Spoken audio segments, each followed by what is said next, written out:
the history of the group in the United States. That, for example, the Jews who came here with all sorts of urban skills. They were clothing industries, Garment work. yes, that sort of thing. The Germans came here with all sorts of skill in beer making, piano making, machinery kinds of things. Blacks, of course, emerging from slavery had enormous disadvantages, even as compared to people emerging from slavery in other parts of the Western Hemisphere. Because, for one thing, in the United States, blacks were not allowed to have any responsibility under slavery. That one of the key ways of holding blacks in slavery at low cost was to keep the people dependent as much as possible. Now, people tried to do that in other parts of the Western Hemisphere. It wasn't as possible, say, in the West Indies, because there weren't enough whites, for example, in the West Indies to matter. So if blacks were going to be fed in the West Indies, they had to be fed by growing their own food. Like Angola and like the Portuguese colonies compared to, say, South Africa. Yes. And so, therefore, the blacks, say, in the West Indies had all sorts of experience growing their own food, selling the surplus in the market, and, in fact, being responsible for budgeting what they had.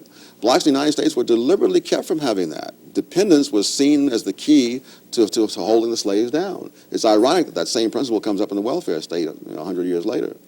Well, I was going to ask you that. You've anticipated me. To what extent do you find that then that the welfare state is trying to preserve an ethos which precisely, I understand you to say, we need to liberate ourselves from? Yes, that politics really involves getting people to vote for you, and people vote for you when they think that they can depend on you, when they are dependent on you. To the extent that people become self-reliant and can feel they're perfectly capable of taking care of themselves, to that extent do you lose your hold on their votes. That's kind of a harsh generality, isn't it? Because a lot of people who really are philanthropically minded are in favor of the kind of thing that is generally understood as charitable intercession, isn't it? Yes, there are people who are professional politicians who simply look at the bottom line of where the votes go. There are other people who sincerely believe that if they will hand out things here and there, that this will in fact benefit people. Again, looking at your point is it doesn't. It doesn't. I haven't been able to find a single country in the world where the policies that are being advocated for blacks in the United States have lifted any people out of poverty.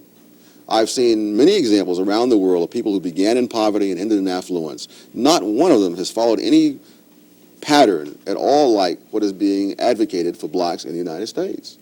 Many groups have remained in poverty for a very long time trying to follow those patterns. These sort of permanent indigent classes. That's right. Within the blacks, there's a very diverse movement, though. On the one hand, you have blacks who are getting more education, who are going to college and so on. Their incomes are rising, not only absolutely, but relative to that of whites of the same description.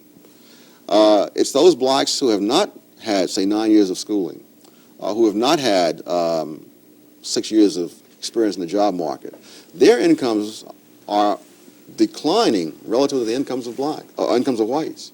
If over the very same span of time, so it can't be a matter of the business cycle or something like that, is that those blacks who have the advantages relative to others have now still more advantages. But those who had the very difficult poverty to deal with, that is becoming more difficult. A higher percentage of all black income is going to the top 20% of blacks over time. Well, do I understand you to say that the government has exacerbated the plight of these poor blacks? Yes. How?